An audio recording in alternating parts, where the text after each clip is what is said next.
And good morning. Today we have Judy Harper from the Justice Advocacy Service, helping people with disabilities through the legal system. Thanks for joining us this morning, Judy. Thanks for having me, Jeff. So, can you just give a description of what the Justice Advocacy Service does and how people can access it? Absolutely. So, the Justice Advocacy Service is there for people with a cognitive impairment to support them through the justice system.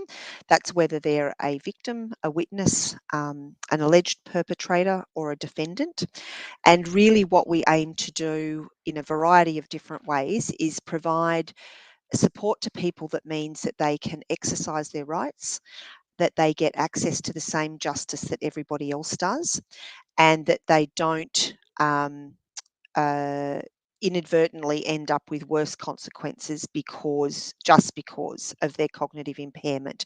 So we're really trying to level the playing field in many respects, and that can be something as simple as knowing that you can get access to free legal advice through legal aid, for example. So we're a statewide service, and there's a couple of different areas where we provide support. So we provide support 24/7 in police stations. So that's for people who are under arrest, predominantly, or it could also be a person who has been the victim of a crime and needs to give a statement.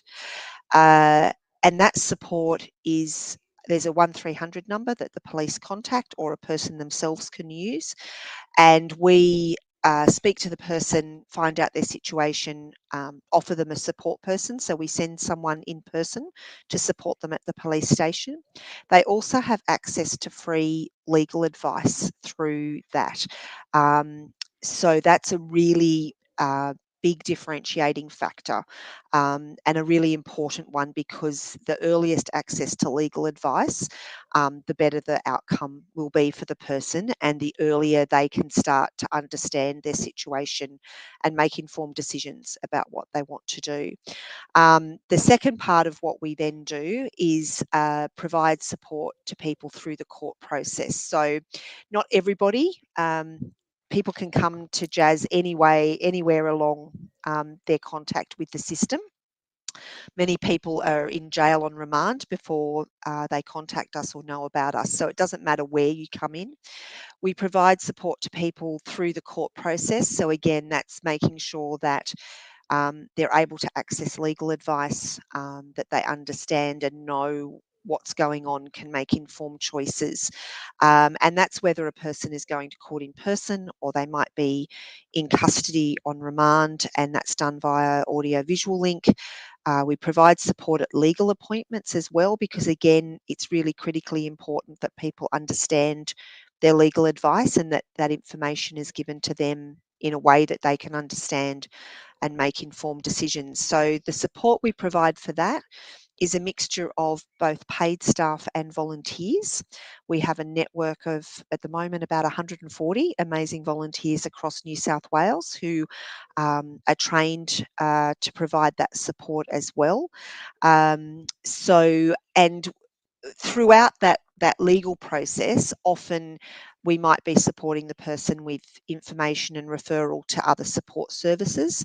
And for many people, that might be helping them get access to the NDIS for the first time.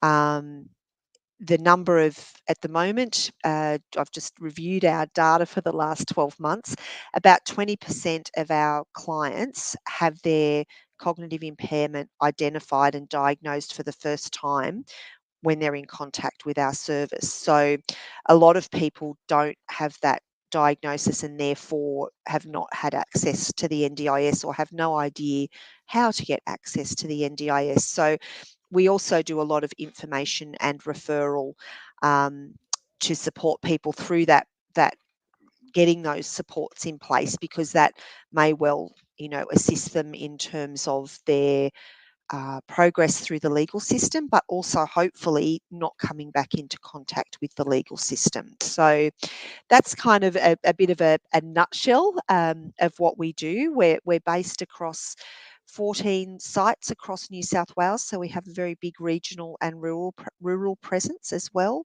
And the third part of our program, because the Justice Advocacy Service has been going for a very long time. We've been called a few different things, but essentially the service has been around for 20 years now.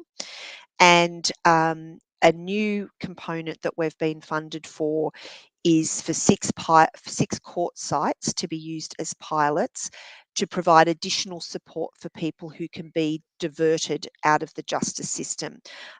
It's under Section 14 of the Mental Health and Cognitive Impairment Act, and that's where there's a lot of circumstances that in order to be eligible for that, and it really comes down to the lawyer determining whether legally a person is eligible, but it's around diverting people away from the justice system and making sure that they get support elsewhere to reduce the likelihood of them coming back. So that's 6 pilot sites, and that diversion program has been going for just over 12 months now.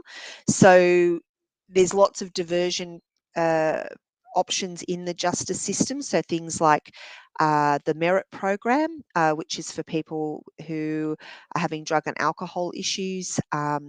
There's Drug Court, which is a diversion program. There's circle sentencing for First Nations people available in some courts. So it's similar to that, and that's why they're trialling having additional support to divert people from the justice system. So there's 4 metropolitan courts and then 2 regional courts, Gosford and Lismore, that we're trialling that in. So that's kind of Justice Advocacy Service in a nutshell, Jeff.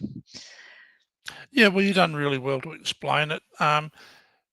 As you know, I interviewed Tony Cook, the Assistant Police Commissioner, a couple of months ago, and he's the one that provided me with your information of your Which I service. was very impressed about, I have to say.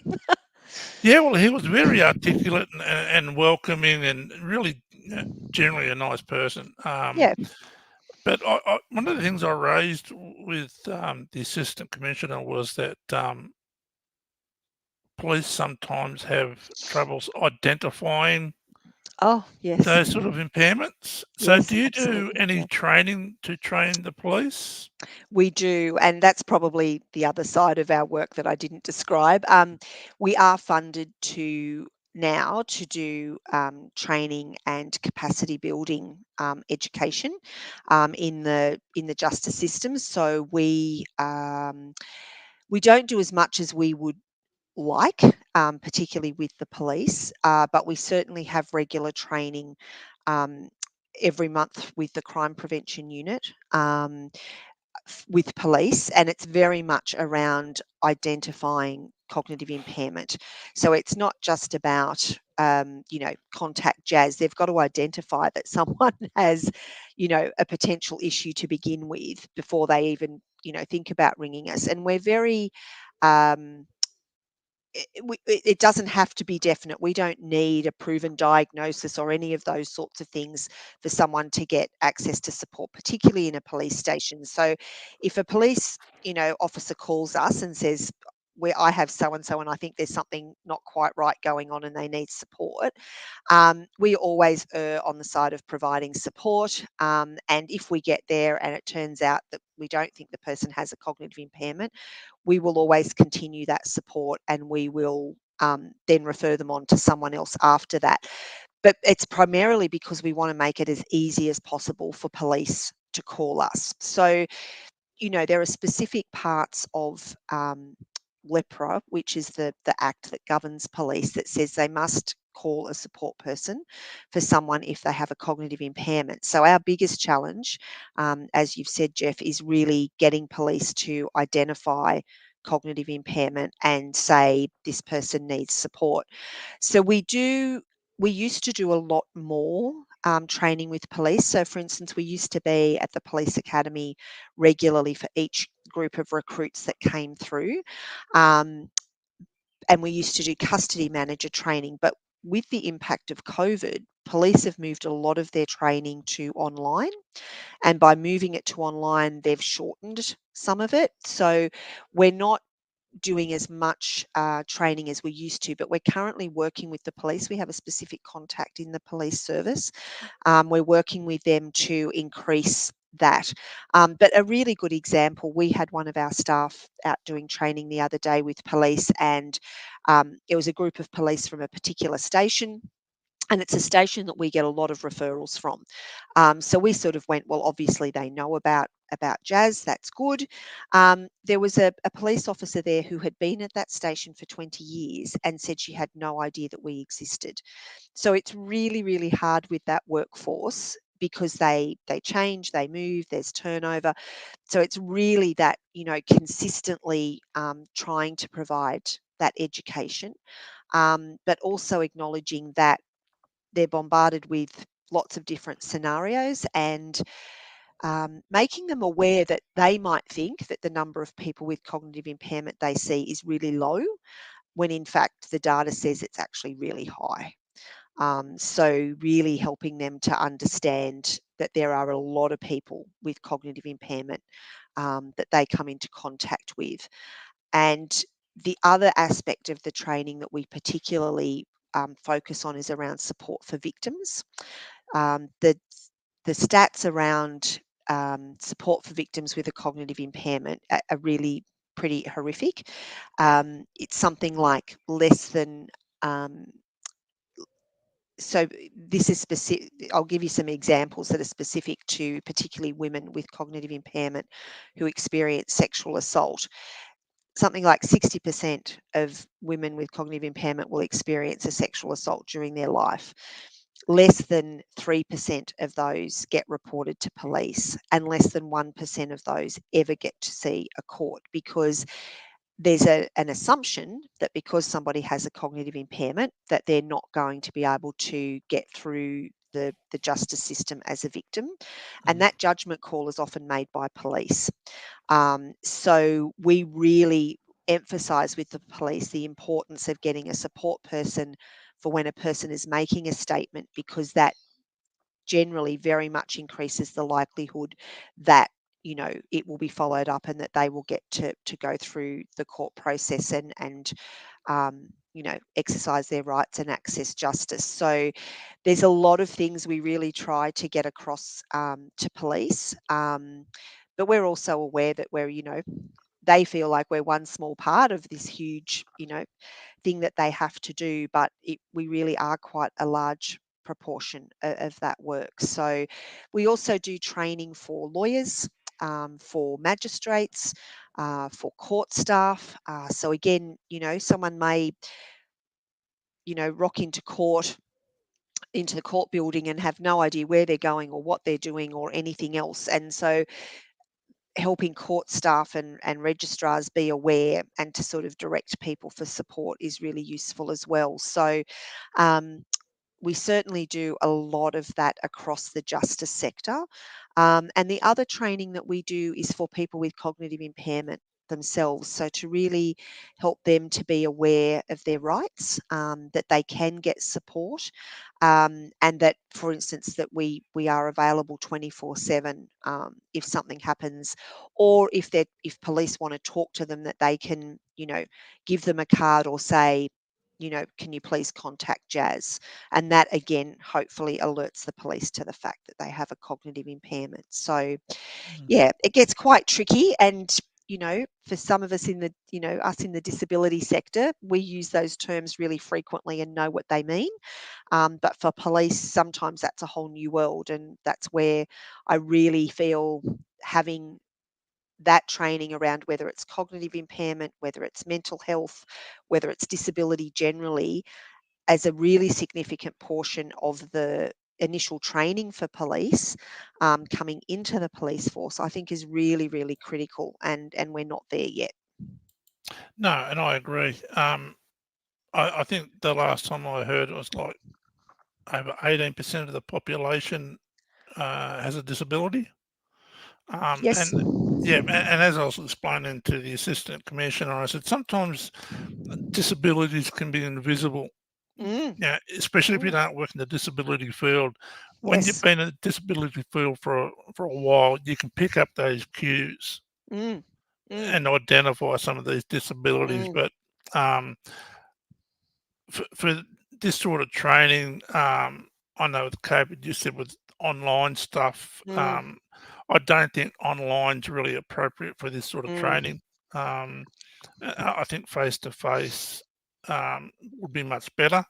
Yep. Um, so does the JAS, is it only for people with cognitive disabilities, or is it for Yep. everyone with a disability? No, so it is only for people with a cognitive disability, Right. but we're part of a community legal centre, the Intellectual Disability Rights Service. So the other part of our organisation is a community legal centre specific to people with disabilities that covers all disabilities. So that's legal advice, support in civil areas with things like guardianship tribunals. NDIS safeguards, complaints, all those sorts of areas. That legal service is available for free for everybody with a disability. But the JAS part of our work is specific just to people with cognitive disability. Okay. And you said you have a lot of volunteers for your We organisation. do. How does someone become a volunteer for Mm. the JAS? So, uh, basically to reach out to us. There's through our website, which is www.idrs.org.au. I can pop that in the chat if that's helpful. Yep. So through our website, there's a volunteer inquiry form, or you can just contact our 1300 number, and I'll put both of those in the chat right now. Um, uh, is to contact us and to find out more about what we how volunteering works, what the options are. We have a wide variety of volunteering opportunities. So whilst we have, I'm just putting the number in. Need to make sure I do it correctly while I'm multitasking. Um, so we have a wide variety of volunteer opportunities. So we have volunteers who go to court, who do legal appointments, who go to police stations. We have some volunteers who just do audio-visual link supports. At jails, we have volunteers who come in and help us with admin. And we also have volunteers who help us with, so as part of our service, when a person finishes, we complete like a client exit survey where we get feedback from people to find out, what worked well for them, what they would have liked improved, those sorts of things. So we have volunteers who come in and complete those exit surveys over the phone with our clients. So there's lots of different ways that people can volunteer. It's not just physically, going and supporting a person. And we need volunteers across the state. So there are lots of different opportunities. We also go through when people make an inquiry. So there's an initial training, a lot of training, which is about 2 days. We organise for people to go and do visits to courts or to police stations. We do buddy shifts with people. And then once a person becomes a volunteer, if they decide to do that, we then have additional training that people can do along the way. So they might be able to do um, specialist victim support training or audio visual link training. So we offer lots of additional things along the way once they become a volunteer. And it's very much at any point in time, a person can go, this is not for me. Our training is really set up to give people the maximum amount of contact so they can go, yep, this is what I want to do, because it's not for everybody. And even with people who come in with the absolute best of intentions and are really interested, sometimes they walk away and they go, actually, no, this is not for me, or I don't think I can do this type of volunteering. So because obviously we're working with incredibly vulnerable people in very stressful situations, and so we need to have highly skilled people who feel, confident and comfortable and skilled to support someone. So, So yeah. so what kind of qualifications and or experience do you look for in a volunteer? Oh, look, our volunteers come from all sorts of backgrounds. So not surprisingly, we have lots of people who have retired and are ready to volunteer, and some of those might have been teachers or psychologists or all sorts of different backgrounds. And we also have a lot of younger people, particularly people who are studying at uni who do it as a way to gain experience in different areas. Really, the skills that we're looking for are the capacity to be non-judgmental, irrespective of the situation a person's in, having great communication skills and empathy skills. So, really being able to figure out where a person is at, support them, figure out if they're not picking something up, and being able to reframe that or try different ways to help them understand that situation. And I suppose to also really be committed to people, having their rights upheld. So they're probably the skills we're looking for, but we have very diverse volunteers. And the example I always give, because he really sticks in my mind, we had this incredible volunteer in Newcastle. He came to us, he had retired from work, and he had spent his life and probably the last 10 years of his career as the manager of the menswear department at David Jones in Newcastle. And we went, I'm sure he's got great people skills and great communication skills if that's been his job, but we sort of went, oh, I don't know how this is going to work. He turned out to be one of our best volunteers. He volunteered with us for 15 years. He supported people in some really difficult situations, and he supported a couple of people through murder trials, which were really, really challenging. And he always did that with such respect and integrity. So he's always the example I use, Jeff, to go, we don't ever want to, rule people out or go, oh, you need to have these type of backgrounds, because our experience shows that people can come from all walks of life, and it's really about your attitude and some of your skills, and then we can improve upon those skills through training. Yeah. Well, that's good. Yeah. Um, so with the JAS, this is statewide. Mm. Um, are you in most regional areas? We are. So we tend to have a location base, and we provide support out from there. So I'll work my way around the state. We've got Bateman's Bay. So I'll go up the coast. We've got Bateman's Bay, Wollongong. I'll skip Sydney, Gosford, Newcastle, uh, Port Macquarie, Coffs Harbour. Then we go inland a little bit to Lismore, and then we do Tamworth, Armidale, Moree. And then if we come down inland, we have Dubbo, um, Orange, Bathurst, Wagga, and then obviously, metropolitan Sydney. But as an example, our base in Wagga covers Albury, Griffith, and those surrounding areas. Oh, we also have Broken Hill. I almost missed Broken Hill. And similarly, out of, say, for instance, Lismore, we support Casino. We go down to Ballina on the coast. So we kind of have those locations as base areas, and then we provide support out from those locations.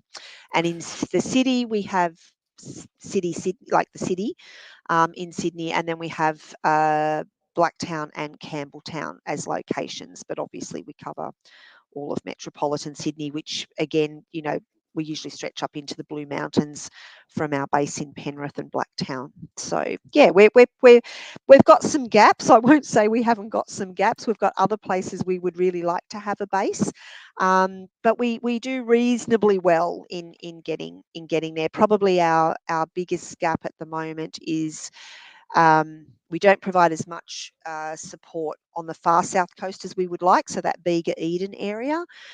We do a small amount, but not as much as we would like. And probably the other area is sort of Burke, Brewarrina, or Walgett. Again, we do some supports there, but not as much as we would like. Yeah. Yeah, because I think the further you go out west, there's less and less services. There are.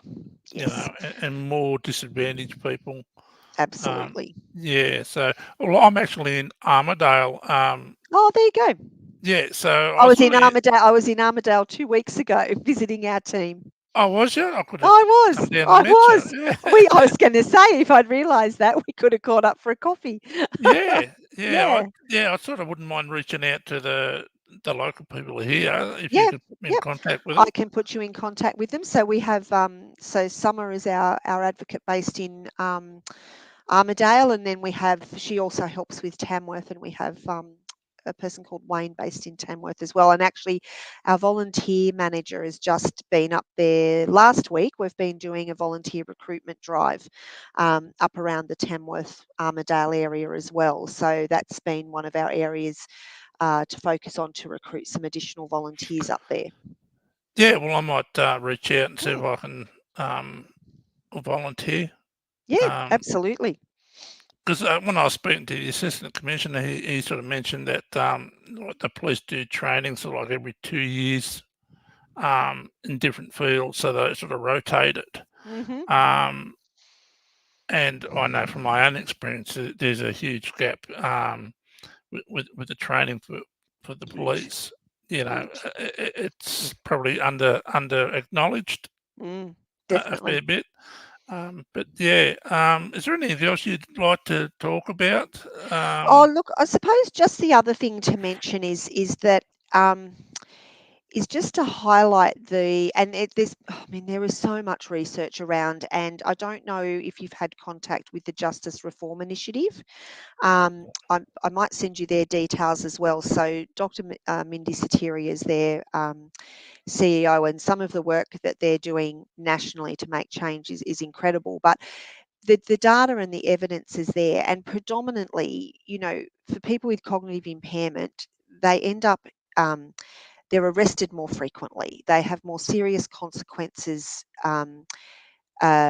in terms of court outcomes, predominantly because there's not access to services to support them. So they end up with much more, where someone might get a fine or a community service order, they're more likely to end up with a jail sentence because there's no other, those options aren't available to them purely because of their cognitive impairment.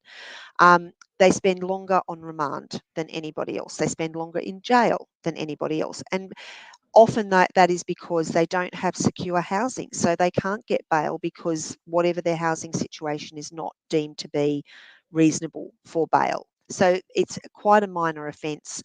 Um, they would not normally be bail refused, but it's purely because of things like housing and poverty and disadvantage that really creates that additional disadvantage to the way they're treated in the system.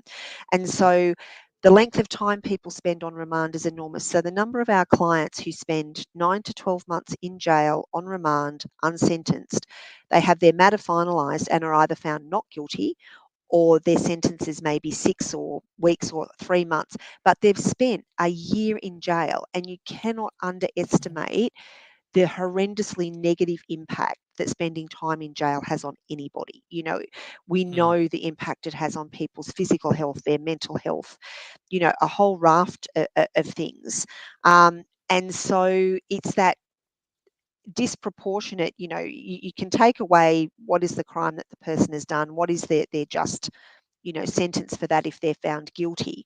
Um, the number of people with cognitive impairment who are found guilty who are in fact not, because they've pled guilty because they think that's the easiest thing to do and they haven't understood what's going on. So there's so much data and evidence out there around that, and so really it is about trying to make people aware, to level that playing field. If the regular sentence for X, if you're found guilty, is whatever it is, then you shouldn't get something worse just because you've got a cognitive impairment. So that's Mm. really, I suppose, some of the other work we try to do is to raise awareness and to try and get some systems change. That means that people aren't getting even more disadvantaged just because they have a cognitive impairment compared to Yeah.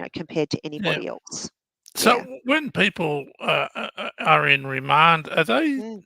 Because I know people with disabilities are often targeted and Oh, seen yes. as a target and an Yep. easy mark. Yep. So are people with disabilities, are they segregated from the other populations where there's actually, you know, perpetrators of violent crimes? Yeah. No, not really. So I That's suppose I suppose when someone is sentenced, we do have the statewide disability service, which is within corrective services, and they have a unit at Long Bay which has, I don't know, 30 odd beds. So people with a cognitive impairment can be sent there, and that is a segregated area. But that's very, very few beds for the number of people who are cycling through the system. So Mm, and then it's hard because if they're not coping in the general population, and particularly on remand, there are very few options for where people can be. There are less options. So often people are then, put into segregation for their safety, but that means they're in a cell on their own without anything for up to 23 and a half hours a day. They get 30 minutes out a day. mm, um, that segregation and that isolation in a cell on their own is often incredibly detrimental to their mental health. But it also makes them more of a target because people make the assumption that they've committed a child sexual offence. And so then it often makes them more targeted for no reason. So it's also the reason why people with cognitive impairment don't want to identify that they have a disability, because it does make them a target. So again, how we can provide support, or they get access to that because they don't want to put their hand up and go, I've got a disability, because bad things then happen. So mm, look, my view is our jail system is not set up really to deal with the population of people that are going through it, let alone if you have a cognitive impairment, it's just 500 times worse. And that's really where, it's like we, you know, someone ending up on remand for 12 months simply because they're couch surfing is not okay. It's the jails are not meant to be an alternative housing option, and that's what they are increasingly becoming for people with disabilities, but particularly people with cognitive disability. yeah, It's not safe. People end up, abused. People end up, the number of clients we've had who have ended up with an acquired brain injury that they never had before because they've been in jail. You know, it's not mm, it's not good at all. And the opportunities for additional support, I mean, the statewide disability service within corrective services do an amazing job, but there are very few of them for a very large population. Even getting an assessment once you're in jail is almost impossible. The waiting lists to see psychiatrists are enormous. We had a client who was on the waiting list to see a psychiatrist for assessment. He was in jail on remand for 9 months and never saw one before he left. So, wow, it's at all costs, we need to keep people yeah. out of jail and find alternatives, because it's just not okay in any way, shape, or form. Yeah. So you mentioned before that you do training with magistrates and other people in the Mm. court system. When you point these issues out to the Mm. magistrates, what are their reactions? Look, magistrates are very in general, magistrates are very supportive of jazz. We have a lot of support from magistrates, and we have a fairly high degree of awareness amongst magistrates. So often they will comment and go, "Oh, great, this person has a support person from jazz." So they're acutely aware. And one of the biggest challenges for them is that often the law doesn't allow other options for them. So their hands are a little bit tied in terms of what they can do within the law. And the other issue is that if they that balance of going, I know this person has no support and doesn't meet the criteria, and that jail is not the best option, but they're not also going to they're not getting access to support in the community. So it's from their responsibility, I suppose, around community safety and the law. They have to make the decisions they make, but they often comment and say, this is not the decision I would want to make.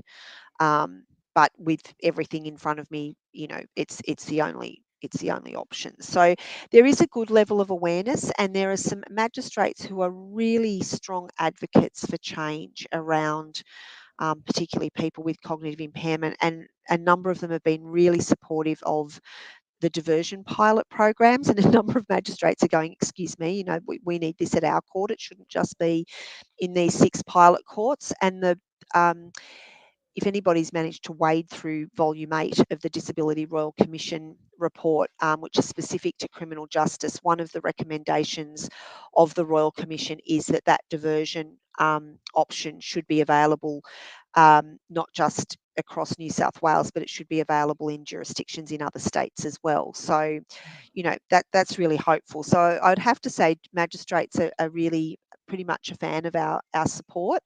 And are aware, sometimes not as much, but they are aware, and they're very open to going, if I've got this person, I've figured out that, you know, there's something not quite right, they might have a cognitive impairment, what options are open to me to get support for them? So, yeah, we have quite a good response from magistrates, but there's still, again, you know, there's always education opportunities. We're very lucky. We got access to present at their statewide conference this year. So that was in the city over 5 days, in Coffs Harbour and in Kiama for regional magistrates. So, you know, it was only 20 minutes, but it's better than nothing, you know. So, yeah, we have quite good support and connection from magistrates generally. Yeah. So another question I wanted to ask too. With all of your volunteer network around the state, do they sort of go around to the different service providers and say, "Here is our service.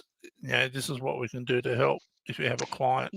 Yes, we do. So we do a fair degree of promotion across community services. I have to say that's become a bit more difficult with the advent of the NDIS, because there are many more providers than there were.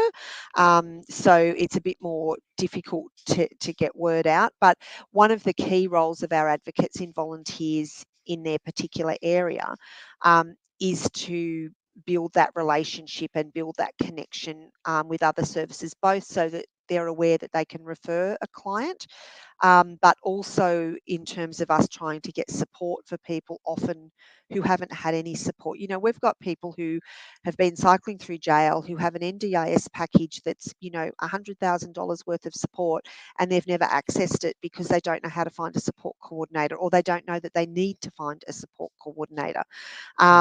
So really trying to overcome those hurdles. And one of the other positive things that the NDIA have done, there's lots of room to still improve, but it's been really positive, is they now have specific justice liaison officers as part of the agency, and they work with people who are in custody or are leaving jail, in terms of trying to help overcome those barriers to, you know, get a package to make sure it's meeting their needs, and then to actually get the support in place. Because there's a lot of stigma, as I'm sure it would not be news to you, Jeff, or your listeners probably. You know, there's a lot of service providers, whilst the NDIS has brought in choice and control for people with a disability, it's also brought in choice and control for service providers. And there are service providers who do not want to work with someone who's been in jail. So they face a lot of discrimination and exclusion from within the sector as well, because they're seen as being more difficult, or being a risk, or, you know, being more expensive to support. There's a lot of myths out there around that. So, you know, that can be a challenge. I mean, just to give you an idea, on average across New South Wales, we do 85 court supports a week. We do 25 police supports, and last financial year we supported 2,600 people. That's not counting the people we weren't able to support. And we also know that there are a lot of people going through the system who we don't support because they've not been referred to us. So they're pretty big numbers when you think Yeah, about it, you know? they are. Look, Yeah. I had when I first started this channel 12 months ago, I had an email from a woman who had a disability, but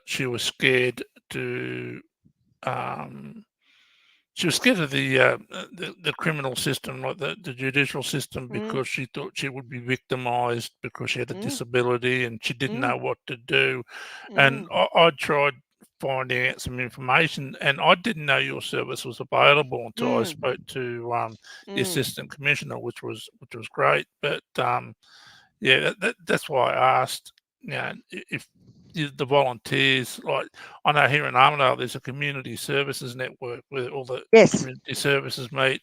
There's also an access committee that the council runs.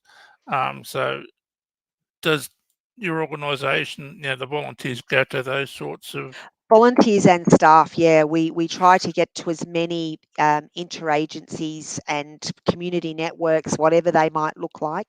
Yeah, Police, in some areas, police have meetings like youth action meetings where there are representatives from lots of different organisations. So we work really hard to be as well connected and networked as we can in each of our locations. But again, we probably never get everywhere. And no, it's that ongoing battle of trying to make sure we get information out there. We do a lot of particularly when recruiting for volunteers is actually a really good way to also promote our service. So we've done community radio in the Central West. We've got staff who go and deliver presentations to Rotary or View clubs or U3A, all sorts of different options, TAFEs. And a lot of that is, I mean, it's good for people to know about jazz. It's good for people to know they can volunteer. But we also really hope to reduce some of the, stigma and myths that exist around mm, people with disability, people with cognitive impairment, and what the justice system is like for anybody, let alone if you have a disability or a specific cognitive impairment. So we try to, kill lots of birds with one stone, I yeah, suppose, with any of those opportunities. But it's just something that you've got to do constantly, and like that example I gave about the police officer, we walked away astonished, going, we can tell you how many referrals we've had from this police station, and we've had volunteers and staff in here providing support, and you've worked here for 20 years and don't know about us, So, I find that really, like you said, it's unbelievable that yeah, somebody's been in that workforce for 20 years, in that yeah, station for 20 years, and they've, yeah. it's And just, sometimes we say to the police, if you look up on the wall in your custody area, you'll see our poster with our yeah, 1300 number on it. Yeah. yeah. Yeah. And you also touched on the NDIS. Yeah. Do they actually, through your work, Mm, if somebody's sentenced for a crime, they get 6 months or whatever, yep. can they still access their funding while in jail so they No. can do some educational?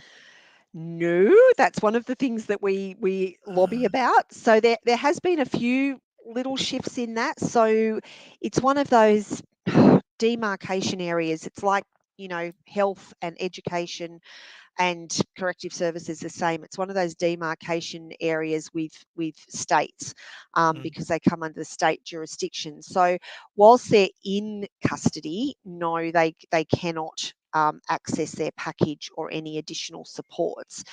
The justice liaison officers are able to connect and to try and, I suppose, smooth their exit and make sure they're connected in, because again, support coordinators change, organizations change, the contact details they had, the person with a disability's got a different, phone number or whatever.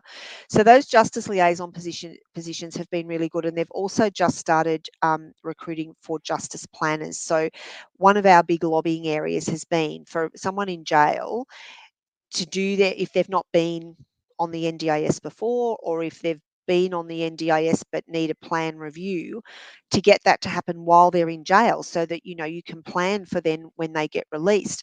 Well, that's all been happening by phone, and we're going, no, no, no, no, no. Planners need to go into jails, and you need to do this face to face, and you need yes. to speak to the person face to face. So we're Yep. lobbying really, really hard, and I hope we have been heard, that justice planners in these new positions, which is great, they need to have specific skills and specific training, and they need to go into jails and speak to people to develop their plan, because otherwise for the person, they've still got no idea, and it's a very complex, difficult process, that you need, I mean, outside of work, I'm a guardian for a person with very complex disabilities who's on the NDIS and lives in 24/7 supported accommodation. I'm a professional in the field, and I struggle with her plan and her supports and getting that sorted. So, for someone with a cognitive impairment in jail, trying to figure out what on earth is going on, it's a disaster. So, we're really hopeful that these new specific positions that people will get the training and have the skills they need, but most importantly, they will actually go and speak with the person in person and take however long is needed to do the plans and then to get those connections to happen. So we're hoping that will be an improvement, but we're also advocating strongly for things like, if a person needs a speech assessment or something, why can't that happen while they're in jail? Those sorts of things, certainly they're not going to get, day-to-day supports, but there are lots of things that they could get because they certainly don't get access to education or employment opportunities or anything else when they're in jail. So, I think it's a missed opportunity. Yeah. I think so. A person doesn't have a disability doesn't stop while they're in jail, does it? No, it doesn't. And if you do, particularly physical, any disability really, but physical disabilities, any of those jails are not built to accommodate, whether that's physical building or whether that's just the way they're structured, are not built to accommodate a person with a disability, or if they acquire one, while they're in jail. I mean, I worked with someone who had a stroke while they were on remand, and they didn't have a physical disability when they went in. They certainly did by the time they came out. And just trying to get, they didn't get access to therapy, any of those things that you would normally get if you had a stroke. So, jails are not built to support people in any way, shape, or form. So, and they will argue that it's not their purpose. Their purpose is to, I don't know anybody who comes out of jail who's been rehabilitated in any way, shape, or form, to be honest. So, yeah, certainly not been my experience. And I've worked with people going in and out of jail over 20 plus years, and things have not changed. Yeah, I've got a family in Sydney and down the Central Coast, and there was a neighbour that's down a few doors down, one of my relatives, and he went into jail for 3 months for. Hmm. They didn't say what it was, Yep. but he was stomped Mm. while he was in jail, and he come out with a brain injury. Yep. Yeah. So Yeah. you know, Very common. because he was a young bloke and Hmm. seen as a soft target. Yep.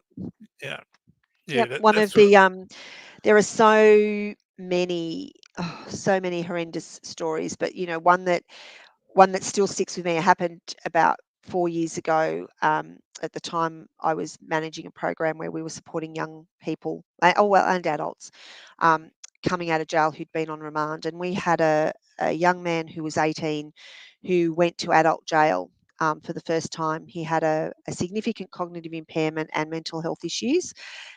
He was homeless, had not had support, all of those horrible tick box things that often happen. He went to an adult remand jail for the first time and was really violently sexually assaulted within 6 weeks. And I don't think that young man will ever recover from that. The amount of No, trauma that has caused and the ongoing impact in his life is just absolutely horrific, and that mm, should never have happened. So people don't come out of jail better off, and even looking at the impact on physical health. People who have been in jail for any length of time are considered aged once they hit 45, similar to First Nations community, and it's purely because of the impact that's acknowledged on people's physical health by being incarcerated. So there's yeah, it's not helpful. no, no, And clearly it doesn't change a whole lot because the numbers of people in our jails is increasing astronomically, and again, disproportionately people who are the most disadvantaged, often through you know the postcode that they were born into, their gender, their cultural background, things that they have no control over, and significantly overrepresented within that system. So something is absolutely not right But yes, I'll flick you the details of the Justice Reform Initiative, because they're doing some really amazing work to try and do big systems change around incarceration in Australia. Oh, that'd be good. Yeah, and that needs to be addressed. I mean, yeah, over the last 30 odd years since I've acquired my disabilities, I've got to meet a wide range of people, and some of the most loveliest people I've ever met um, have had an intellectual disability or some sort of cognitive impairment. Hmm. Um, one person in particular, they take longer to process information, Yep. um, but the loveliest men you'd ever meet. And Really just great. we underestimate people's skills. Some of the people with cognitive impairment who are on the reference groups for the NDIA, or for, I'm on the board of the New South Wales Council for Intellectual Disability, and over 50% of our board are made up of people with intellectual disability. And um, with support and opportunity, the contribution that they make, the level that they function at, the level of lived experience and wisdom, and amazing positive contributions that people can make for positive change in the broader community, if they're just given the opportunity and if they're just seen. Yep, So, and again, so someone takes a little bit longer to process, it just means we need to slow down a little bit. The world won't end if we have to slow down a little bit. exactly, Mm. exactly. All right. Well, that's a lot, and I've just got to congratulate you too on just becoming a member of the Independent Advisory Council for the NDIS. Thanks for Uh, that, Jeff. well done. I think you'll be It's a a it's a huge it's a big great. privilege and a big responsibility, but yes, I'm Yeah, I'm I'm pleased. Yeah. yeah. I think you'll be a great asset. I've tried to contact the IAC and the board numerous times through Bill Shorten, and it sort of Yep. led nowhere. But Yep. Well, yeah. I'm very Anyway, happy. Leah's as I said, I spoke to Leah and she's very happy. So I will connect you two by email. She's very keen to talk to you. that'd be fantastic. Yep. All right. That's Well, okay. thank you for today. I mean, Thanks so much, Jeff. I appreciate it very much. I've talked a lot. well, the information you provided was fantastic, and it was, yeah, you addressed everything so well, and the information that's, I think it will help people who watch this channel. That they might flit in and flit out, but Yep. education, education, education, and Absolutely. promotion, promotion, promotion. It's what the disability field needs. It is. And I've just popped our website and our 24/7 1300 number in the chat as well. Great. And also that the Ability Rights, actually, I need to change that, the Ability Rights Centre, because people will look that up and not get it. The Ability Rights Centre is free legal advice for people with all disability. Yeah, because that's one of the things I was talking with the assistant commissioner about. I mean, with the police, with the work they have to do, they have to know a lot of, need to know a lot of things, They a do. little bit about a lot of things. Hmm. And I understand it's going to be hard for, you know, some of the police members to take all this information on, but um, if we keep readdressing these issues, and like you said, every 2 years, I think they do a hands-on. Mm. Um, I think I had a phrase with him, re-educate, Yep. reassess every 2 years, just to get it through so it sticks in their minds. Mm. Is yeah, really is what's needed. Yeah. Not just for the police force, but like you said, with magistrates and other Mm. court staff, it's Yep. even now, I can walk down the street. I'm treated vastly different sometimes from Yes. everybody else, and Yep. it's so I get so offended. I just walk away shaking my head. Even with my support worker Yep. here at the moment, Chris, they'll talk to him. They won't talk to me, and Hmm. it's just demoralising when you've been beating your head against the wall for the last 25, 30 years. In my case, Mm. advocating, you know, um, depends who you talk to in this area. Either I'm an advocate, an activist, or a troublemaker. Well, Yeah. most good advocates that I know, Jeff, wear all three hats very proudly. Well, I do, yes. So, but yeah. Well, Somebody needs. If we don't have voices out there, nothing will change. And attitudes within community still have a long way to go. Long oh, way to go. absolutely. Yeah. Absolutely. All right. Well, I really appreciate you coming today, and there's a lot of great information, and all that stuff you put in chat's been fantastic. I really appreciate you having us and tracking me down and getting this to happen. Yeah, it's a great opportunity. Yeah. So thank you for the opportunity. Yeah. No, thank you. And if you can get the Armidale people to give me a call, Yeah, I will. Yeah, not yeah, a problem at all. or shoot me an email, one of the two. Yep. I'm really interested in sort of looking into volunteering, Yep. No, that would be help, great. help where I can. All right. Well, Mhm. thank you. Thanks so much, Jeff. All right. Thanks, Judy. Thank you. Bye. Okay. Bye. Okay, everyone, that was Judy Harper from the Justice Advocacy Service. A lot of great information. Fantastic, um, dedicated person, accessible.